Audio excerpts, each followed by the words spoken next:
I'm going to be teaching you how to draw the shape of a cylinder. We're all very familiar with a cylinder. This can is a cylinder, the straight sides and the round top. That's a cylinder. Sometimes they're hollow, sometimes they're enclosed.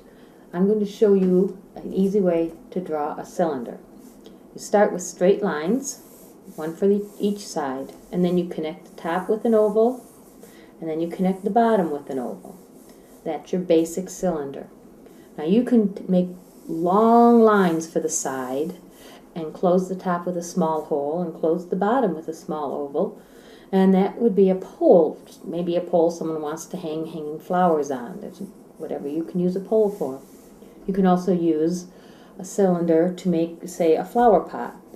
Just a standard cylinder, and you add a flower at the top or a plant of some sort, and there you have your flower pot. Now we can combine the cylinder with other shapes and, say, draw a dog. First we make the long cylinder for the dog's body, and then we'll use short, small cylinders for the dog's legs, front and back.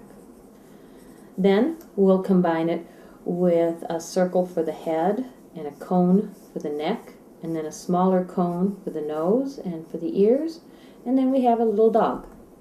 Pretty easy once you put it all together.